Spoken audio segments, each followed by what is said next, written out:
में एक इस तरह का ठगी का रैकेट चल रहा है, जिसमें ये आसपास के ज़िलों से ये जो रहने वाले लोग हैं उनको ये संपर्क करते हैं फ़ोन के माध्यम से। उनको ये बोलते हैं कि उनके घर के आसपास इन लोगों ने कुछ कंस्ट्रक्शन का या रिपेयर वर्क का काम किया था, और जब काम के दौरान उनको कुछ सिक्के प्राप्त हुए थे जिनकी प्योरिटी बहुत ज़्यादा है और उसमें गोल्ड है। और ये आदमी ये सुनकर आते थे, एक बार ये बहकाने के लिए एक उसको जेन्युइन सिक्का दिया करते थे जिसमें अच्छी गोल्ड की प्योरिटी होती थी, और उसे 20 से 25 हज़ार रुपये का वो सिक्का बिक सकता था मार्केट में। और इसी प्रलोभन में आकर अगले दिन ये उसी वादी से मिलते थे और उससे 500 सिक्के या 600 सिक्के देने के वादे में उससे 10 से 15 लाख की ठगी ये कर लिया करते थे। ऐसे 2 मुकदमे जनकपुरी थाने में पंजीकृत हुए। एक जो पार्टी थी वो मेरठ की थी, दूसरी मुजफ्फरनगर की थी। इन लोगों के साथ कुल मिला के 15 लाख रुपए तक की ठगी हुई थी। मेरठ वाले के साथ 10 लाख की, और जो मुजफ्फरनगर वाले हैं उनके साथ, पुरकाजी वाले जो हैं उनके साथ 5 लाख की ठगी इन्होंने करी थी।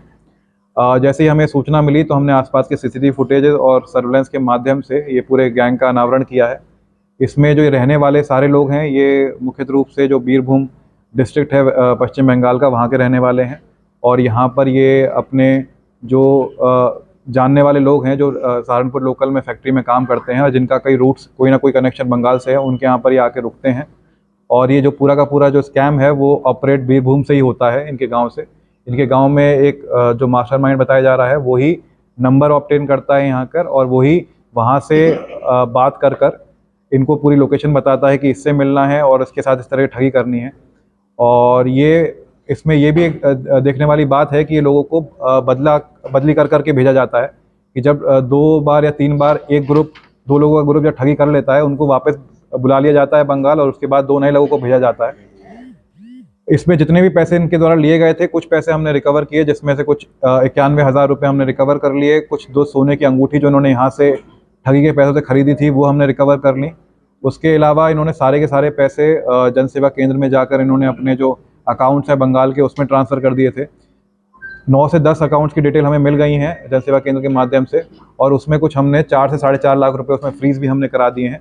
और भी जैसे डिटेल्स आगे आएंगी तो और पैसा फ्रीज़ होने की हमारी अभी भी आकांक्षा बनी हुई है, और पैसा भी इसमें फ्रीज़ हो सकता है।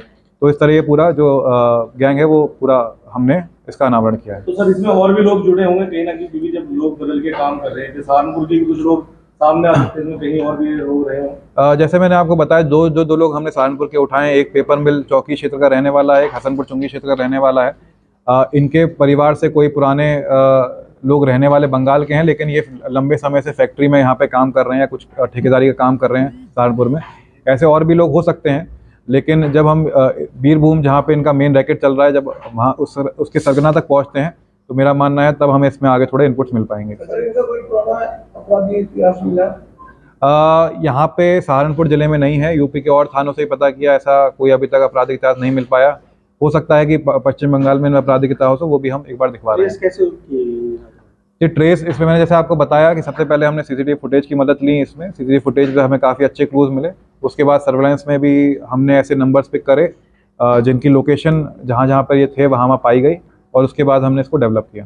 सर क्या एक ही जनसेवा केंद्र से इन्होंने पैसे ट्रांसफर किया अलग अलग? नहीं, 2 जनसेवा केंद्र इन्होंने मुख्य रूप से इस्तेमाल किए हैं। एक नुमाइश कैंप में था, एक सड़क दुदली में था। लेकिन इसमें ये बात देखने वाली है कि जो पैसा जमा करने गया था जनसेवा केंद्र वाला, वो लोकल सहारनपुर का ही था।